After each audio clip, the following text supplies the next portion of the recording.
Hello, salut à tous, bienvenue sur cette conférence qui va parler de nous, qui va parler de notre corps et qui va surtout vous donner des solutions réelles et concrètes pour vous sentir en pleine forme. Pour ceux qui ne me connaissent pas, je m'appelle Marie-Jo Charmetan, je suis éthiopathe, ostéopathe. La santé métabolique, le fonctionnement de nos cellules et donc de nos organes et de nos systèmes est une passion chez moi. Et j'ai à cœur vraiment de partager des outils, des petits tips ce genre de visioconférence pour trouver le meilleur pour aider notre corps, nous-mêmes, nos enfants et toute notre famille, bien entendu. Donc le sujet du moment, c'est l'insulino-résistance, cette fameuse, on en entend beaucoup parler. On entend beaucoup parler aussi au sujet du scandale sanitaire, par exemple aux États-Unis, où pour lutter contre cette insulino-résistance, ils s'injectent en permanence de l'Ozempic, qui normalement est un médicament réservé aux diabétiques. Alors certes, ils ont des résultats, mais apparemment les résultats permettent toutes ces folies parce qu'on peut pas s'injecter des produits médicamenteux, évidemment, si on n'en a pas réellement besoin, comme ça. Donc le but du jeu, c'est vraiment de comprendre de quoi l'on parle, évidemment, quand on parle d'insulino-résistance, mais surtout, effectivement, de comprendre que ça va impacter toute la santé métabolique de notre corps. Et donc ce soir, on fera le lien plus précisément au niveau hormonal et comment est-ce que de façon naturelle et vraiment très efficace, on peut intervenir sur cette fameuse insulino-résistance. Allez, je vais vous partager mon écran, ça sera plus facile pour vous de suivre. Donc, l'insulino-résistance. Et ce soir, nous faisons le lien justement avec l'explication de qu'est-ce que c'est ce trop-plein d'insuline et comment faire en sorte de limiter son impact. Tuc, tuc, tuc. Alors, c'est tout le but de ce petit sujet. Alors, c'est vraiment de simplifier l'information pour que nous puissions comprendre sans employer de grands mots qui nous perdent au niveau de la physiologie ou de la biologie. Là, ça va être juste de comprendre. Donc, qu'est-ce que c'est que l'insuline? À quoi ça sert? Comment est-ce qu'on développe une insulino-résistance? Et comment est-ce qu'on peut reconnaître si on a des signes de cette fameuse insulino-résistance et évidemment comment cela va impacter tout le cycle hormonal derrière. Donc on commence par quelle est cette fameuse hormone que l'on appelle l'insuline. Donc, qu'est-ce qu'elle fait dans notre corps? Alors, c'est bien plus qu'une hormone. On l'appelle la mère des hormones. C'est elle qui va absolument donner le tempo quasiment hormonal entier dans notre corps. Donc, c'est le vrai chef d'orchestre. Deux fonctions pour cette hormone. Premièrement, elle va nous aider à stocker tout ce qui va être utilisé pour créer de l'énergie dans le corps. Donc, qu'est-ce que c'est? Nos cellules, elles fonctionnent avec du sucre, donc le glucose, et aussi l'énergie va pouvoir être dégagée grâce aux acides gras. Donc, première fonction de l'insuline, d'aller stocker le glucose et les acides gras. Deuxième fonction de l'insuline dans notre corps, bien évidemment, c'est notre fameuse régulation glycémique. Donc, gly, c'est glucose, c'est le sucre, émis, c'est le sang, c'est le taux du sucre dans le sang. Donc l'insuline, vous en avez tous entendu parler, par exemple, on connaît tous une personne qui est diabétique à l'heure actuelle. Euh, donc qu'est-ce que c'est? C'est une personne justement qui a trop de sucre dans le sang. Et donc, on va injecter de l'insuline synthétique pour faire baisser le taux du sucre. Donc, c'est une hormone hypoglycémiante. Le tout, c'est de faire baisser le taux de sucre dans le sang. Alors, jusqu'à une quinzaine d'années, un petit peu plus, on pensait même que le diabète de type 2 avait énormément d'influence au niveau transgénérationnel et on disait c'est génétique. Or, maintenant, on se rend bien compte de plus en plus que on est loin du facteur génétique. ça rentre en compte pour 2,75% exactement, mais que de plus en plus, on est dans une explosion du diabète type 2 et il n'y a pas de secret, les causes, on va les voir. Donc à l'heure actuelle, pourquoi est-ce qu'on assiste à cette explosion justement de diabète de type 2 ou d'insulinorésistance? Parce qu'on sécrète trop d'insuline. Alors, qu'est-ce que ça veut dire? Comment est-ce que le corps, comment est-ce que notre pancréas, parce que évidemment l'insuline est une hormone qui est sécrétée par l'organe du pancréas, par les îlots de Langerhans dans le pancréas. Et donc, comment est-ce que ce pancréas arrive à sécréter trop d'insuline? Premier facteur, évidemment, notre alimentation. Et généralement, les gens se limitent à ça. Donc, c'est-à-dire qu'ils vont me dire, ah non, mais moi, je mange pas de sucre, je fais déjà très attention au sucre, donc c'est impossible que j'ai ce trouble métabolique en moi. Vous allez voir, c'est bien plus complexe que ça. Donc, évidemment, notre alimentation a été modifiée. Donc, qu'est-ce que ça veut dire? Ça veut dire que, par exemple, le blé, pour cultiver plus rapidement du blé, pour qu'il soit plus petit, pour bien passer dans la moissonneuse-batteuse, parce qu'avant il était trop grand et quand il y avait des coups de vent, il se couchait. Du coup, la moissonneuse-batteuse moissonnait mal, ça baissait la production, etc. Donc, toutes nos cultures ont été modifiées génétiquement. Donc, le blé, on l'a rabaissé, donc il a atteint le nanisme. Et pour qu'il soit plus costaud, etc., on a augmenté l'amidon. Donc tout ça va faire en sorte que nos céréales, à l'heure actuelle, sont beaucoup plus glycémiques en soi qu'il y a 50 ans. Ça, c'est une réalité physique. Vous pouvez vous dire, oui, mais moi, je mange intégral ou autre. De toute façon, les céréales, depuis 60 ans, ont été modifiées et donc l'indice glycémique a été augmenté. Donc vous regardez hein, sur un paquet de pâtes, l'indice glycémique, je crois qu'il est de 70 grammes pour cent, c'est juste énormissime.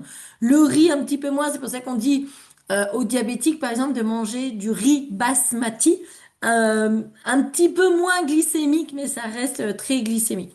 En fait, voilà, toute notre culture, face à l'augmentation de production qu'il a fallu faire face, toute notre culture, tous nos céréales, à l'heure actuelle, sont de toute manière modifiées. Alors, je parle même pas des céréales transformées, par exemple, que par, euh, par catastrophe sanitaire absolue, on peut donner aux enfants à l'heure actuelle au petit déjeuner.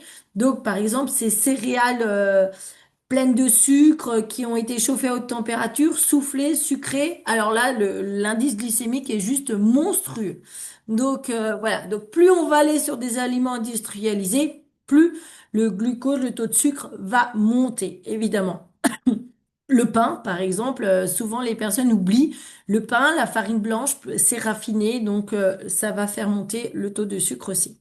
Ça, c'est la partie alimentation que tout le monde comprend à peu près. Mais aussi, qu'est-ce qui va faire augmenter notre sécrétion d'insuline? Le stress, par exemple. Et oui, et aujourd'hui, qui est-ce qui n'est pas stressé? Donc, ça va être un effet délétère de ce stress aussi, d'augmenter la production d'insuline. À cause du cortisol, on va le voir un peu plus loin. Évidemment, on mange de moins en moins de légumes.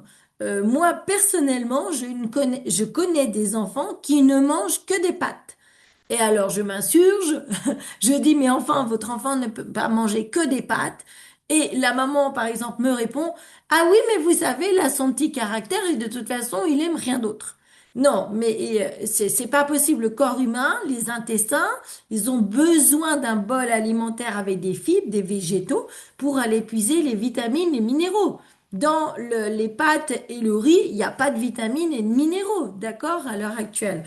Et donc, vraiment, c'est prendre conscience qu'il faut augmenter largement la part de légumes. Un enfant à 2 ans, il n'a pas le droit de choisir sa nourriture. C'est nous, les adultes, c'est à nous de nourrir correctement son corps. Quand il est adulte, il fera ce qu'il veut. Mais pour l'instant, tant que c'est vous qui faites à manger, s'il vous plaît, donnez-lui cette habitude de manger des légumes parce que ça va être de plus en plus compliqué ensuite pour lui. Et parce que, évidemment, on est tous pressés. Donc, de prendre des légumes, de les couper, de les faire cuire à la vapeur pour essayer de préserver un maximum.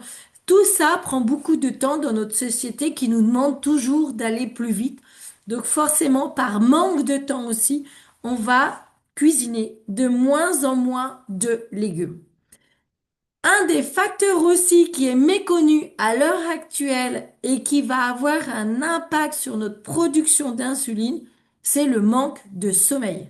Et oui, si tu dors un peu moins de 8 heures par nuit, c'est normalement, physiologiquement parlant, le nombre d'heures qu'il nous faut. Donc à l'heure actuelle, nous sommes tous en dessous.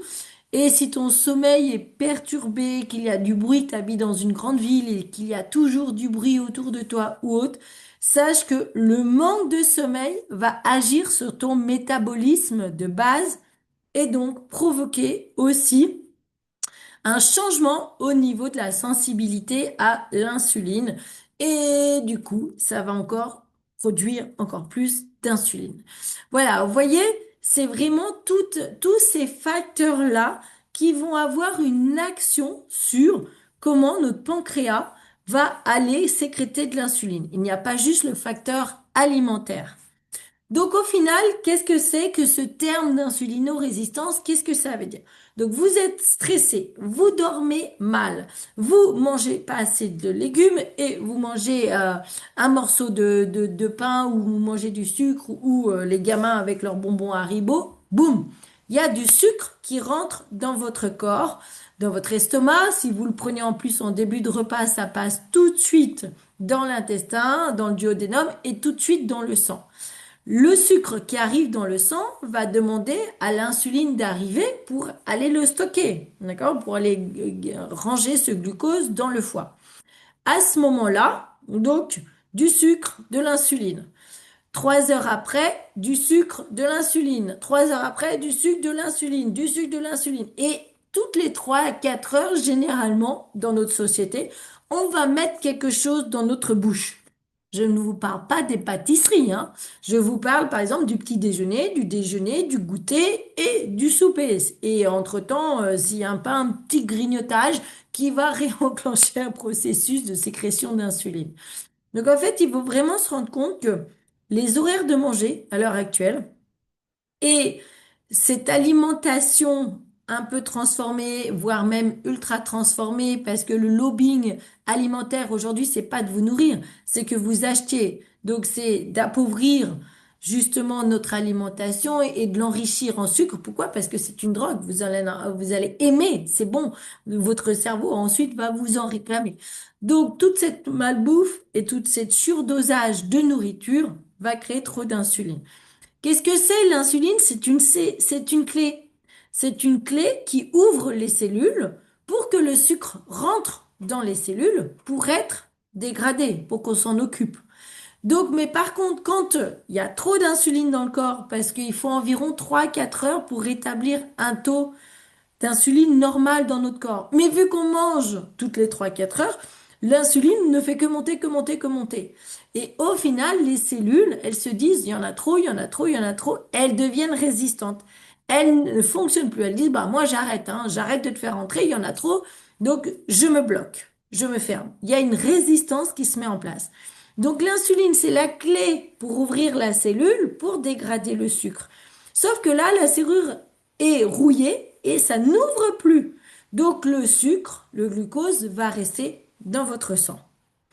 Donc c'est ce qu'on appelle le phénomène de l'insulinorésistance. D'un côté, et puis alors, du coup, c'est un cercle vicieux. D'un côté, trop d'insuline, du sucre dans le sang, du sucre dans le sang, de l'insuline.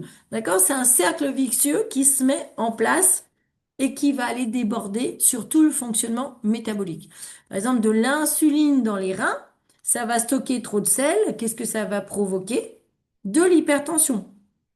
Vous voyez, donc à chaque fois, donc on va aller dans un cycle de boucle vicieuse. Donc qu'est-ce qui va se passer? Donc à chaque fois, le pic, la sécrétion d'insuline et la cellule qui dit, moi je deviens résistante. C'est vraiment, au bout d'un moment, je ne peux plus t'obéir parce que tu es tout le temps là, tu es tout le temps en train de me stimuler, donc j'arrête et je me ferme à toi. Donc avant, il y a quelques années, sur des patients un peu plus anciens, ils me disent, oui, mais moi j'ai mes cellules qui sont allergiques à ma propre insuline, donc je suis diabétique, donc de type 2. Donc je leur explique, c'est pas que vous êtes allergique, c'est que il y a un moment donné, vous avez tellement sécrété d'insuline que vos cellules ont dit stop et ne font plus rentrer, donc on est obligé d'intervenir mais de façon médicamenteuse. Donc le but ce soir, bien évidemment, c'est de voir et d'agir en prévention et de rétablissement sans attendre d'arriver dans ces excès-là, bien évidemment.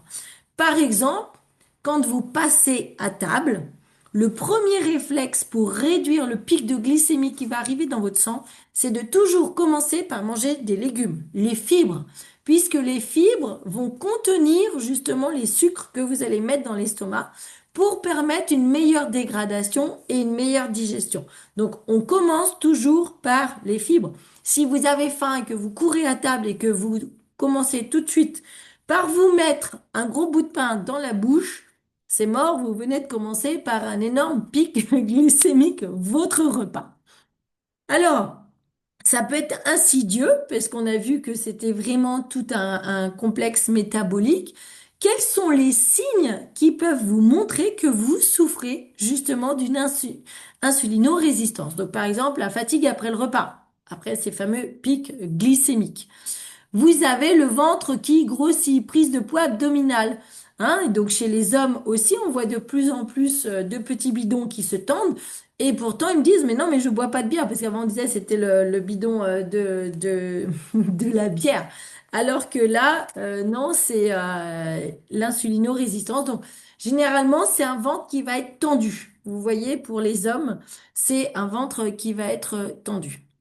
On va avoir faim constamment aussi, des envies de sucre. Des personnes qui me disent, mais moi, c'est incontrôlable. Si je mange pas mon pot de Nutella dans la semaine, je n'arrive pas à faire face, quoi. Difficulté à perdre du poids, évidemment, vous en prenez toutes les semaines et en plus, ça veut plus partir, ces kilos. D'accord? Donc, ça va être un signe. Quand vous régulez votre alimentation, quand vous faites du sport, que vous limitez les sucres et que votre poids ne descend pas, c'était le sujet du dernier jeudi, c'est de l'insulino-résistance. On va retrouver des troubles de la peau, de l'acné, des petites, alors, il y a un nom scientifique pour ces petites tétines. C'est pas des grains de beauté, c'est vraiment des bouts de peau qui poussent, qui sont un symptôme physique de tout ça. La fatigue mentale, le brouillard mental, et évidemment, beaucoup chez les femmes aussi, donc, un trouble hormonal qu'on va pouvoir repérer avec des difficultés au niveau ovarien, au niveau de conception de bébés avec des syndromes des ovaires polykystiques. Donc, l'insuline est une hormone. À partir du moment où elle va être trop présente dans le corps, elle va aller perturber tout le cycle des rétrocontrôles hormonaux, pardon, qu'on va avoir dans notre corps. Donc, ça va impacter le fonctionnement de notre thyroïde, des ovaires avec la progestérone et des oestrogènes, et évidemment le cortisol aussi, le stress, comme on l'a vu tout à l'heure. Donc, par exemple, au niveau du cortisol, qu'est-ce qui va se passer? Donc, vous êtes stressé. Donc, du coup, vous allez produire du cortisol. Vos surrénales, elles vont produire du cortisol. Donc, par exemple, c'est une maman tout à l'heure au cabinet, elle me disait, ça y est, mon bébé dort mieux, donc on a refait le microbiote du bébé, il dort mieux la nuit. Elle me dit, du coup, le matin, j'ai l'impression d'être plus fatiguée que quand je dormais pas. Je dis, c'est normal, parce qu'avant, vous aviez un taux de cortisol très élevé pour vous aider à tenir, parce que quand on dort pas la nuit et qu'on est crevé, qu'on est obligé de se lever, eh ben, l'adrénaline et le cortisol nous fait tenir, donc on se rend pas compte. Et là, qu'elle dort la nuit, le taux de cortisol va pouvoir se réguler un peu, et le matin, on a l'air d'être plus fatigué. Je dis, c'est moins impactant pour votre corps de dormir et d'être fatigué le matin que d'être sous pression du cortisol qui va amener des burn-out, etc. Donc, du stress, du cortisol. Le cortisol, qu'est-ce qu'il fait? Il va libérer du sucre dans le sang, d'accord? Et du coup, la glycémie monte. Vous n'avez pas mangé, vos taux de sucre dans le sang montent. Et donc, qu'est-ce qui se passe? Le pancréas va envoyer de l'insuline pour réguler le sucre et vous n'avez pas encore mangé, que ça y est, il y a encore une production d'insuline qui se met en place. et l'insuline va augmenter le cortisol. Et le cortisol monte l'insuline et c'est la boucle sans fin qui s'est mise en place. Alors, par exemple, si l'insulinorésistance, donc si trop d'insuline dans votre corps et le cortisol, qu'est-ce que ça va provoquer techniquement parlant? Du cholestérol. Ça va vraiment ensemble puisque le cortisol, donc l'hormone, est synthétisée à partir du cholestérol. D'accord? Donc, si vous êtes stressé, le corps va demander du cholestérol parce qu'il va devoir produire du cortisol. Et à ce moment-là, dès qu'il y a une petite inflammation, vous êtes en insulinorésistance, il y a une inflammation de bas grade, donc on va arriver sur du mauvais cholestérol. C'est pour ça que les personnes qui ont un cholestérol élevé, en régulant leur glycémie, en luttant contre l'insulinorésistance, vont pouvoir avoir des effets grandioses sur leur taux de cholestérol. C'est de se dire, oui, je fais attention à mon alimentation, je dois pas manger gras et tout. Ça peut être un facteur favorisant, mais en fait, ça va être bien plus impactant de limiter l'insulinorésistance. Vous aurez des meilleurs résultats sur votre prise de sang que de faire attention de ne pas manger du saucisson le soir. D'accord? Donc, voilà le lien.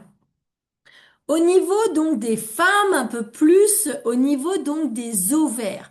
Là, pareil, on va produire des oestrogènes et l'œstrogène, à quoi il sert? Donc, à améliorer la sensibilité à l'insuline.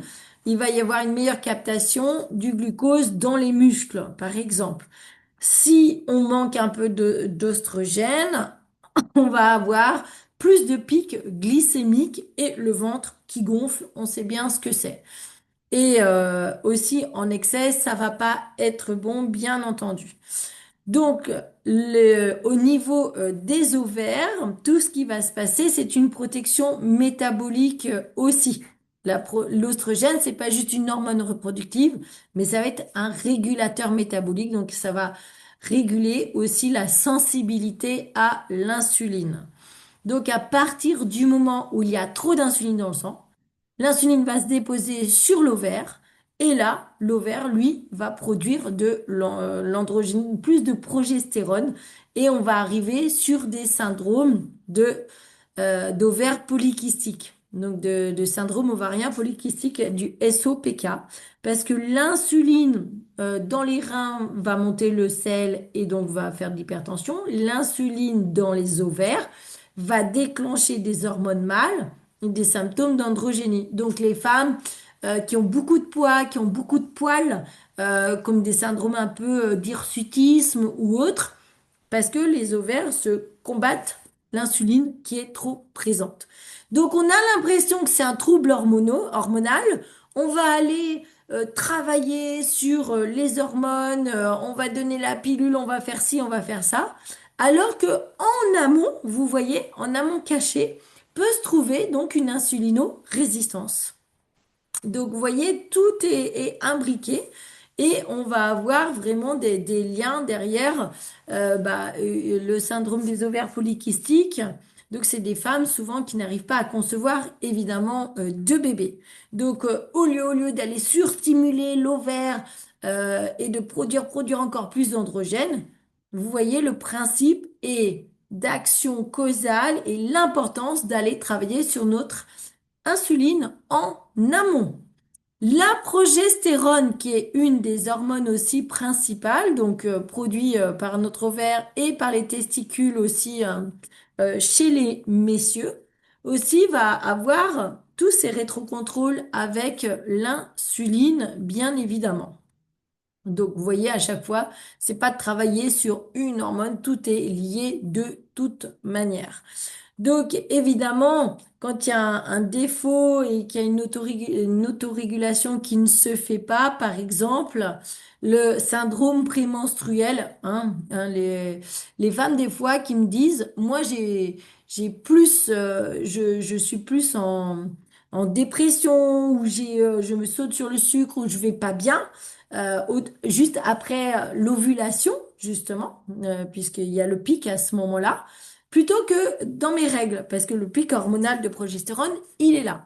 D'accord? Donc, on saute sur le sucré, on est crevé, on enfle, on fait de la rétention d'eau. Ça va aussi accélérer tout le SOPK. On est fatigué et évidemment une inflammation de bas bruit, comme toujours avec l'insulinorésistance. Toujours. Il y a toujours une inflammation à bas bruit. Et la dernière hormone, le dernier organe qui va être très impacté au niveau des rétrocontrôles de l'insuline, c'est notre fameuse thyroïde. La thyroïde, justement, à quoi elle sert? Elle va aller chercher à quelle vitesse tu vas utiliser ton énergie. Donc, vous voyez le lien avec l'insuline qui, elle, stockait l'énergie et la thyroïde, elle, va se dire, bah là, tu vas à fond. Donc, si tu es en hyperthyroïdie, justement, on va brûler, donc on va avoir plutôt un profil de quelqu'un de très nerveux, très sec. Si on est en hypothyroïdie, justement, on va enfler et être très fatigué. Donc, en fait, elles sont intimement liées, bien évidemment. Donc, la jonction entre l'insuline et la thyroïde. Évidemment, par exemple, si j'ai une hypothyroïdie, tout va tourner au ralenti. Il va y avoir moins de combustion du glucose, donc moins d'entrée de sucre dans les cellules, donc ça reste dans le sang. Et à ce moment-là, production d'insuline, évidemment. Donc, et c'est le mécanisme de l'insulinorésistance qui va se mettre en place et au lieu de brûler mes sucres, qu'est-ce que je vais faire? Je vais les stocker, du coup. Et mon petit ventre, qui a plus de cellules adipeuses que le reste du corps, va gonfler, gonfler. Je vais prendre du ventre. Voilà, techniquement, c'est la première partie qui va grossir. Et évidemment, avec la thyroïde, on a la T4 qui est synthétisée là-haut et c'est le foie qui va la convertir en T3. Et donc, on va faire des analyses de sang et on va dire, oh non, votre taux est vraiment pas bon. Mais en fait, on ne va pas aller voir si le foie, lui, travaille. C'est peut-être pas qu'il y a justement une faiblesse au niveau de la thyroïde dans la fabrication de la T4, ça va être plutôt une faiblesse au niveau du foie pour transformer la T4 en T3. Donc, vous voyez tout ce métabolisme-là, en travaillant sur notre résistance à l'insuline, on va pouvoir aussi avoir d'énormes effets sur ce qu'on appellerait une hypothyroïdie, qui en réalité n'est pas une hypothyroïdie organique, mais qui est une conséquence métabolique. Vous voyez? Donc, c'est vraiment intéressant d'avoir toutes ces approches-là pour pouvoir travailler au mieux toutes ces approches. Voilà, donc évidemment, toutes nos hormones sont interconnectées. C'est difficile de travailler que sur une puisqu'elles sont toutes en rétrocontrôle, hein, comme on vient de le voir, que ce soit le cortisol, le stress, donc qui va augmenter mon cholestérol, ma thyroïde et etc. Donc, comme on vient le voir. Donc, ce qu'il faut retenir, c'est que votre insuline, c'est vraiment le chef d'orchestre hormonal dans votre corps. C'est la mère des hormones. Donc, au fur et à mesure des années, à l'heure actuelle, ça s'accélère puisque les enfants, vous regardez, alors l'autre jour, j'étais à Intermarché, j'ai regardé les compositions des céréales qu'on met dans le biberon pour les bébés. Je crois qu'on était à 80 grammes sur 100. L'index glycémique explosait. Donc, on est déjà en train d'induire ce processus-là sur les bébés. Donc, c'est pour ça que de plus en plus, les enfants enflent. On fait face aussi, comme aux États-Unis, à de l'obésité infantile et de plus en plus de diabète, bien évidemment aussi. Évidemment que tout ça va s'installer au fur et à mesure, et au fur et à mesure, les symptômes vont s'accentuer, s'accentuer, jusqu'à ce qu'on déclare le prédiabète et le diabète de type 2. Donc, sachez reconnaître les symptômes qui, vous allez me dire, sont un peu généraux et applicables sur tout le monde à l'heure actuelle. Oui, tout à fait, puisque nous en souffrons tous quasiment. Et c'est des symptômes aussi qu'on peut largement recouper avec ce qu'on appelle la fibromyalgie. Donc voilà, c'est des symptômes généraux que la population souffre parce qu'on est tous atteints, parce que même si on fait très très attention à notre alimentation, on est stressé, on manque de sommeil, etc. Donc, comment faire pour inverser cette tendance et justement rétablir un bon fonctionnement pour rétablir et faire en sorte que la clé de l'insuline puisse ouvrir les cellules et que les cellules puissent faire rentrer le sucre et le dégrader. Premièrement, évidemment, ça va être notre alimentation, plus de fibres. Donc, comme je vous disais tout à l'heure, de manger les légumes en premier au début du repas, qui vont tenir le glucose et permettre une digestion plus lente et une meilleure dégradation. Pas de pic glycémique et pas de production surintensive d'insuline. Donc, plus de fibres. Éviter au maximum les aliments transformés, bien entendu. Deuxièmement, je sais que j'ai pas la diapo, donc je vous le dis là, ça va être le sport. Pourquoi? Quel est le plus grand consommateur du sucre dans votre corps? Ce sont les muscles. Donc plus vous bougez, plus vous marchez, plus vous faites du sport, et donc plus le sucre va être utilisé pour vous produire de l'énergie. Donc ce qui évitera bien d'avoir un pic d'insuline derrière. Donc le sport, l'alimentation et le sport, bien entendu.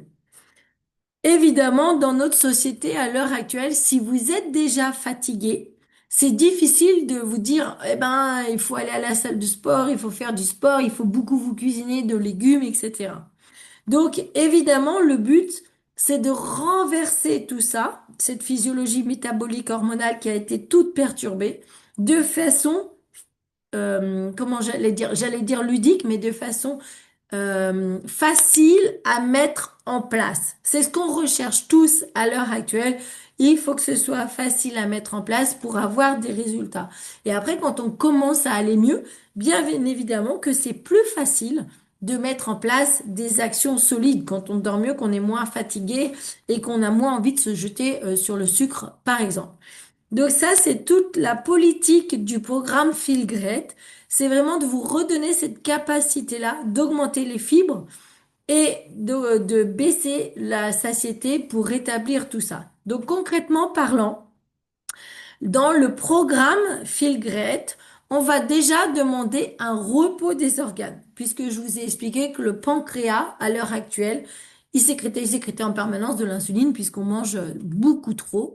Donc, on va déjà mettre en place un jeûne intermittent. Donc, par exemple, de pas manger le petit déjeuner quand on se lève. Donc, 16 heures de repos pour le pancréas pour que le taux d'insuline baisse déjà naturellement, physiologiquement dans notre corps.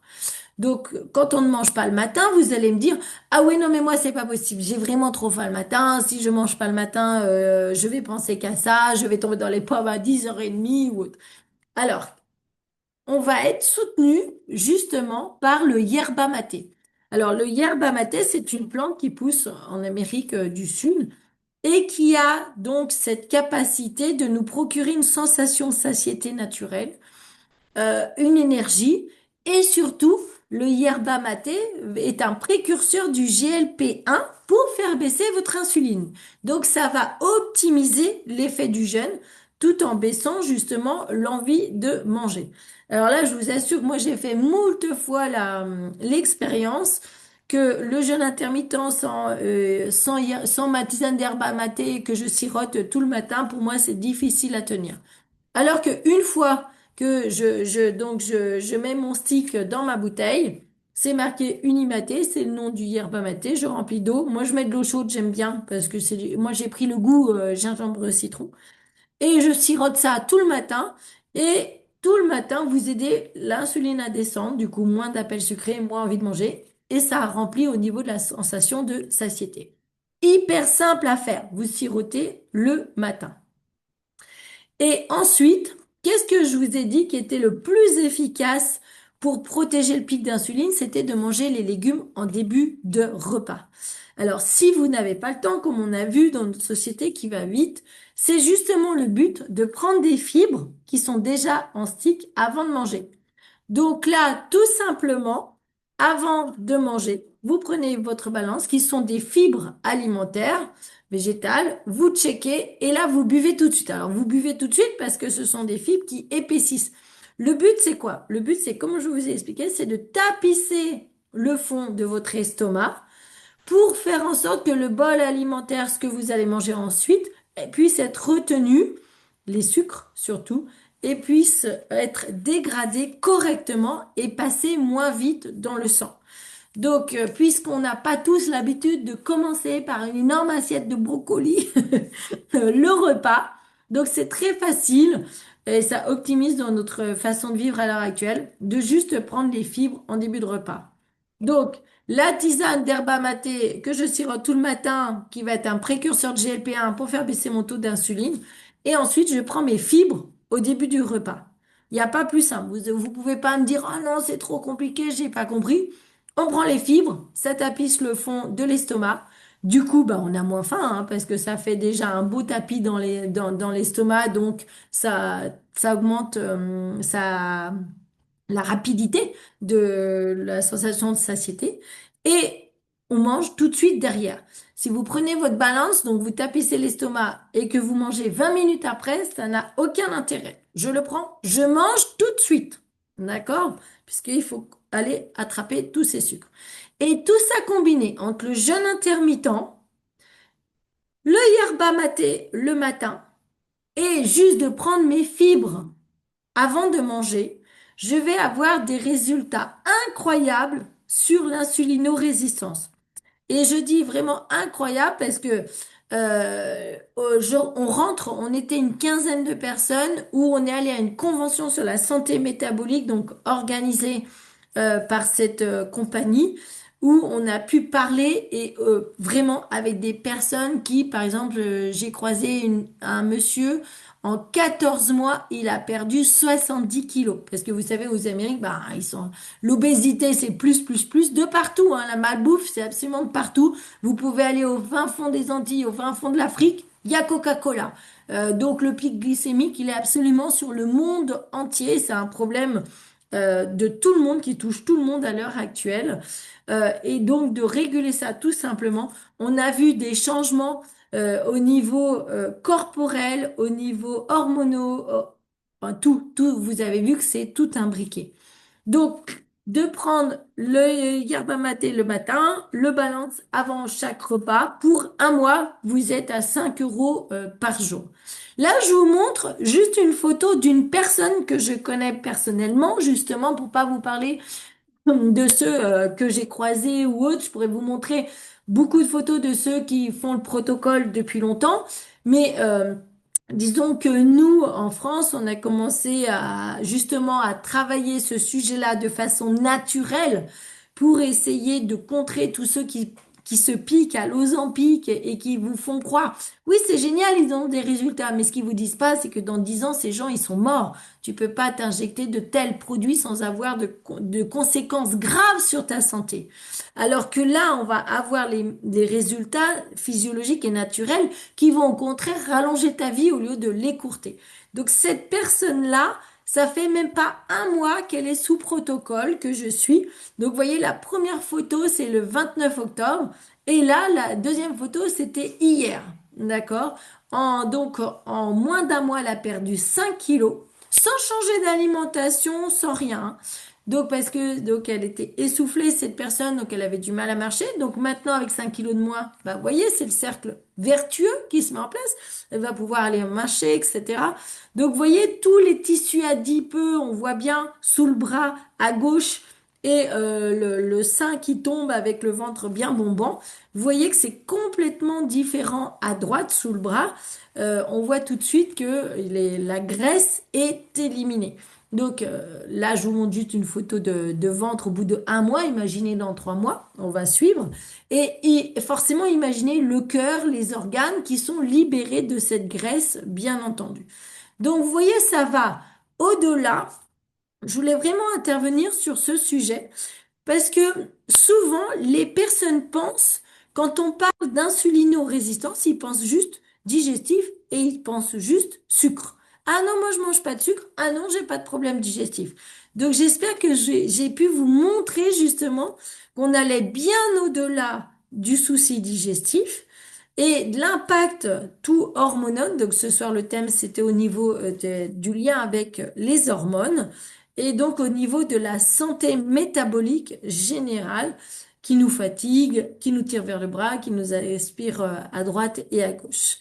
Voilà, donc j'en ai fini justement pour ces petites explications qui, j'espère, vous ont plu, en vous proposant donc une méthode vraiment sans produit. Je rajoute des fibres avant le repas et je prends du yerba maté qui va me stimuler physiologiquement parlant et avec des résultats vraiment incroyables. Donc évidemment, si ça fait 30 ans qu'on est en dérégulation, généralement les gens me disent en combien de temps je vais voir les résultats? Ben, j'ai envie de dire aussi longtemps que tu as été dérégulé en fait, d'accord? Parce que on ne devient pas diabétique ou insulino-résistant du jour au lendemain. On n'a pas pris du poids du jour au lendemain. Ça s'accumule mois après mois. Mais par contre, au fur et à mesure, donc justement, je voyais au bout de même pas un mois, cette personne qui a perdu 5 kilos, et c'est pas le seul, c'est là pour l'instant, c'est le seul que j'ai récupéré les photos pour vous montrer. Mais voilà, c'est vraiment pour vous montrer que les résultats sont là et qu'évidemment, chez les femmes, ça va être un petit peu plus long à mettre en place parce qu'on a beaucoup plus d'hormones que ces messieurs. Donc, il faut ralentir, il faut stopper la progression, ralentir et redescendre derrière. Mais absolument, tout le monde, justement, ça fonctionne sur tout le monde, de rajouter des fibres dans ses repas. Ça convient absolument à tout le monde, bien entendu. Donc, si vous avez des questions, si vous voulez intervenir, merci. Si vous avez trouvé ça intéressant, ça me fait vraiment plaisir de partager tout ça avec vous. Si vous voulez, justement, alors pour le protocole, etc., je vous laisse revenir vers la personne qui vous a invité ce soir. Elle sera même de bien vous expliquer. On a même une application de suivi, vous savez, pour le jeûne qui nous dit où est-ce qu'on en est dans le brûlage du sucre, dans le brûlage des graisses et à quelle heure vous pouvez remanger, etc. Donc c'est très ludique et c'est instructif. C'est ça qui est important. Donc, si vous avez besoin, si vous avez commencé, que vous voulez nous faire un petit retour sur ce que vous ressentez, si vous avez des questions ou autres, n'hésitez pas à ouvrir votre micro. Normalement, c'est bon, j'ai réouvert les micros et on peut passer un petit temps d'échange ou si ça a été complet. Donc, moi, mon but, en attendant si quelqu'un ouvre les micros, mon but, c'est vraiment à chaque fois, de vous présenter l'insulinorésistance avec justement ce que ça peut induire dans le corps. C'est de vous éduquer sur le sujet. Donc, on a fait l'insulinorésistance et la prise de poids, bien entendu. Donc, ce soir, c'était avec les hormones.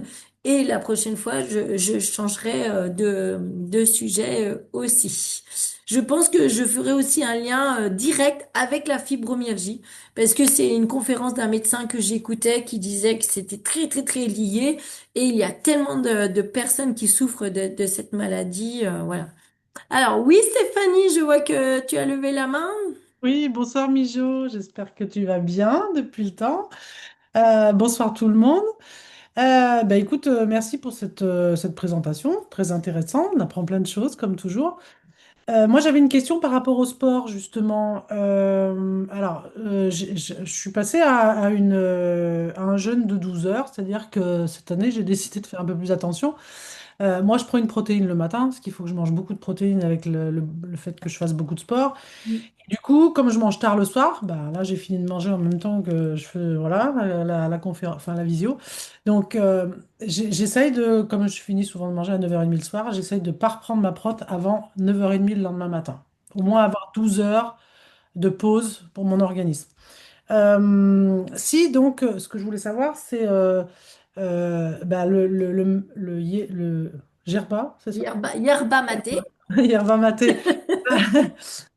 Va me faire tenir donc sur mon 16 heures de jeûne en fait. Oui. Voilà, ok. Et donc ensuite, on prend la fibre avant le repas. Donc moi, je condense du coup mes repas. Je mange du coup plus le midi et le soir, mais j'ai quand même Mhm. pris ma protéine dans la matinée. Et j'ai vu tout à l'heure sur le slide qu'il y avait marqué protéine l'après-midi. Ouais, parce que alors c'était ma slide de la semaine dernière quand on parlait du poids. Alors, c'est vrai que j'aurais plus tendance à dire, ça sera la même chose et ça va préserver ton jeûne du matin si tu prends un shake de protéines. Enfin, je sais pas comment tu prends tes protéines, mais par exemple à 4 heures. Et ça, pour les gens qui, entre midi et soir, ont l'habitude de grignoter ou autre, je dis surtout ne grignotez pas, prenez de la protéine, parce qu'on est tous en déficit de protéines aussi. Donc, je dis pas d'aller manger un steak, hein. Maintenant, il existe plein de protéines végétales, bien entendu. Et de prendre de la protéine à 16 heures, ça peut être aussi un bon complément pour les personnes qui veulent perdre du poids ou pour les personnes qui usent beaucoup, comme toi qui es prof de sport et qui en ont vraiment besoin pour maintenir la masse musculaire. Voilà. Donc souvent, il y a beaucoup de naturopathes ou autres qui préconisent de prendre la protéine aussi l'après-midi. C'est comme ça, on n'a plus faim et les muscles continuent de fonctionner correctement. Oui, donc ça me décalerait ma protéine du matin à 4 heures. C'est pas gênant d'avoir un repas le midi encore à 4 heures et le soir. Du coup, ils sont condensés les repas, mais c'est pas gênant pour l'insuline. Non, c'est pas gênant là du coup parce qu'on va être sur, tu sais, 8. Donc ça veut dire que pendant 16 heures on jeûne et pendant 8 heures, dans la fenêtre des 8 heures, on peut manger. Mais Leur- dans la mesure où tu prends par exemple des protéines et pas un pain au chocolat à 4 heures, ton pic glycémique, il va être très très très faible en fait, hein, avec de la protéine, hein, justement. Donc ça c'est pas grave. L'important c'est qu'après on va pouvoir réguler sur 16 heures de repos du pancréas. Ouais. C'est vraiment repos justement.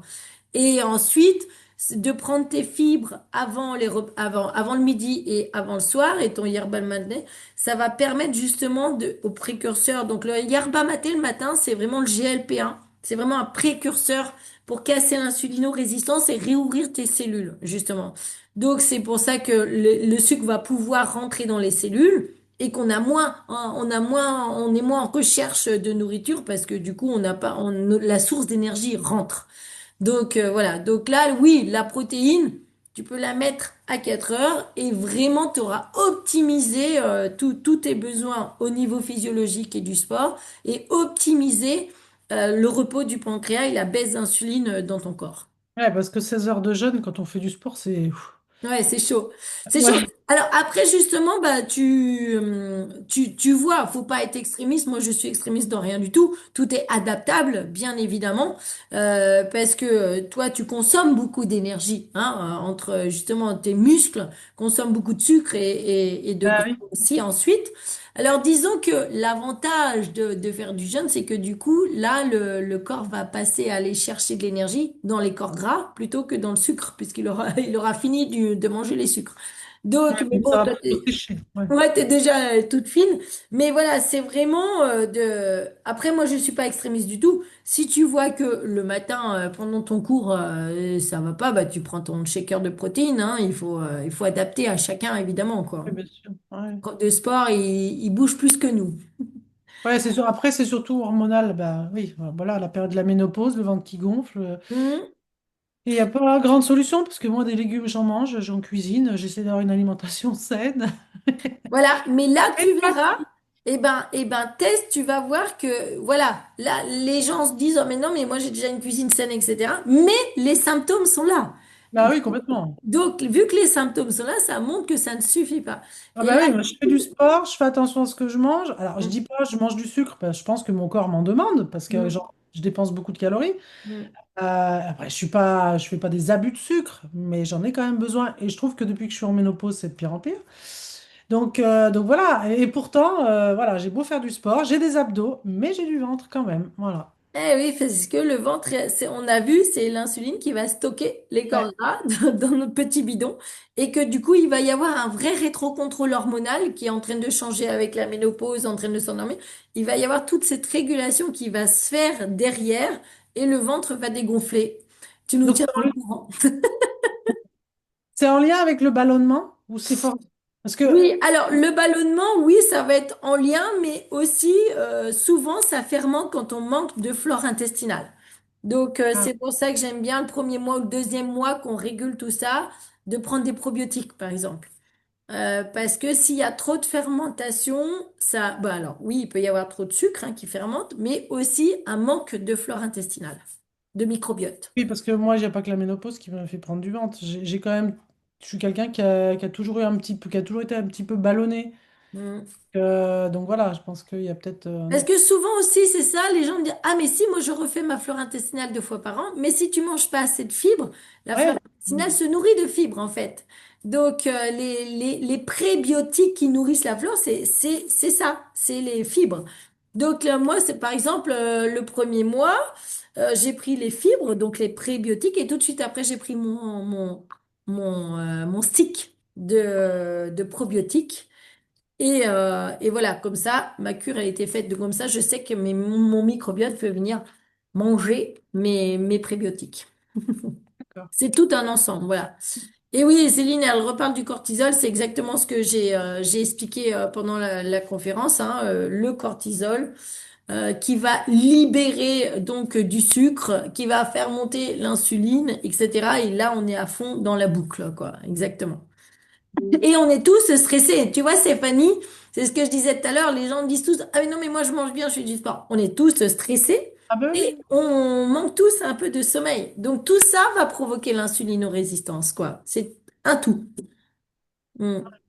Non, c'est clair. Ok. Bon, bah, tu nous feras le test de pas prendre de protéines le matin, voir si ça tient. On prend les protéines à 4 heures ou tu adapteras, tu nous raconteras. Ah, je pense que j'ai déjà passé un cap, parce que j'arrive à tenir 12 heures déjà, donc je suis Ouais, très bien. ouais, ouais, ça Donc je marche. pense qu'avec avec le petit stick, là, je devrais arriver à tenir 3-4 heures de plus. Mais Mm. Ah bah, pour moi, ça fait une nette différence. C'est clair que ça m'aide vraiment à tenir sans penser à la bouffe, quoi. ouais, après, ça me décale beaucoup, moi, sur ma journée. C'est ça qui est un petit peu. Voilà. Ouais. Bon, eh ben, Bon, tu à verras que essayer, moi. à essayer. Merci, merci Avec plaisir. Stéphanie. Merci à toi. Ouais, j'aime bien ces interventions. Alors, n'hésitez pas si vous voulez intervenir. Y a-t-il des contre-indications, Céline, elle demande? Alors, aucune, parce que du coup, on va voir que des effets bénéfiques, parce que ça, c'est comme si vous me disiez, il y a des contre-indications à manger des légumes. Non, on a besoin de fibres, ce sont que des fibres. Et là, c'est du yerba maté, donc c'est une tisane, quoi. En fait, c'est une plante qui va stimuler la digestion et qui est précurseur du GLP-1. Donc là, on peut choisir le goût, ou c'est citron gingembre, ou c'est citron. Donc, euh, donc voilà. Donc non, on n'est pas du tout sur des produits. Il n'y a pas de surstimulation du corps. Il peut pas y avoir d'allergie. Alors, sauf si vous me dites je suis allergique au yerba maté, mais bon, voilà, je n'en connais pas du tout. Voilà. Donc là, on est sur une herbe et sur des fibres de légumes. Donc il peut pas y avoir de contre-indication. Alors évidemment, au début, c'est un petit peu plus dur pour les personnes qui sont diabétiques, qui ont du cholestérol, quoi, de jeûner. Mais l'application, justement, qui nous suit, vous dit aussi au début, vous pouvez commencer sur 12 heures. Et puis au fur et à mesure, vous augmentez vos objectifs jusqu'à atteindre les 16 heures. Alors, Sophie qui nous dit la différence, on n'a pas faim. Ouais, vraiment, on n'a pas faim. Ça procure une sensation de satiété, du coup. Du coup, ça coupe vraiment ça. Alors, dans le chat, il y avait des questions ou autres. Tac, tac, tac. Je vais voir ça. Est-ce que je peux intervenir? Ah oui, super. Bon, moi je suis nouvelle, hein, je suis Marie-Noël. Je viens juste de recevoir le paquet, donc j'ai pas encore commencé. Moi j'aimerais savoir si en prenant l'Ultimate et puis l'autre produit, est-ce qu'on peut manger, ou il faut faire attention à ce qu'on mange quand même, hein, Alors, mangez comme vous en avez l'habitude, Marie-Noël. d'accord? Parce que c'est vraiment le but. Alors, si vous me dites, je mange une boîte de Haribo par jour, je vais vous dire, ah, on va quand même essayer de descendre les sucres, Marie-Noël, Non, hein. non, mais est-ce qu'il faut faire attention justement à diminuer le sucre, etc. Et j'ai une autre question. On demande de boire quand même suffisamment de l'eau. Mais est-ce qu'on peut prendre des tisanes, du thé ou pas? Ou est-ce qu'il faut uniquement se limiter à l'eau? Alors, c'est vrai que généralement, on dit que l'eau pure ne se remplace pas, c'est toujours mieux. Mais j'avoue que moi, vu que je bois plusieurs unimatés par jour, j'ai pas envie après de reboire de l'eau parce que là, on passe notre vie aux toilettes après. Donc, du coup, oui, c'est toujours dans l'idée de se dire, vu que ça va nettoyer, on va aider les toxines à sortir. Donc, si vous ne buvez pas, si vous dites, ah bah tiens, j'ai pas bu d'eau, allez marcher, c'est pareil, ça va faire sortir les toxines, faire transpirer. Mais le but, vraiment, au démarrage, c'est de pas changer vos habitudes.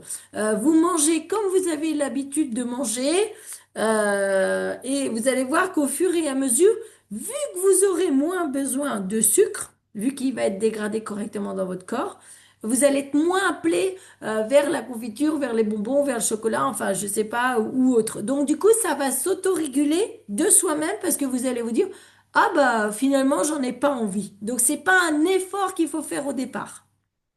D'accord. Ok. Voilà.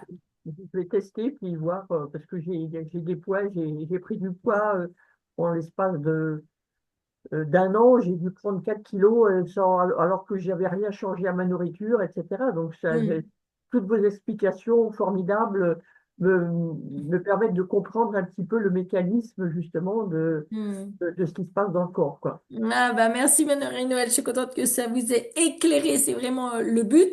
Et vous allez voir, alors évidemment, vous n'allez pas tout perdre en un mois, mais c'est que déjà vous allez arrêter de monter et que ça va continuer à descendre. Juste, j'avais une dernière question. Depuis quelques mois, j'ai de grosses douleurs articulaires. Est-ce que ça peut aussi agir sur ce plan-là? Bien sûr, parce qu'en fait, de la même façon que l'insuline dans le rein retient le sel, ça fait de l'hypertension, sur l'ovaire, ça fait du SOPK. Maintenant, on commence à dire que l'insuline dans les articulations fait des douleurs arthrosiques.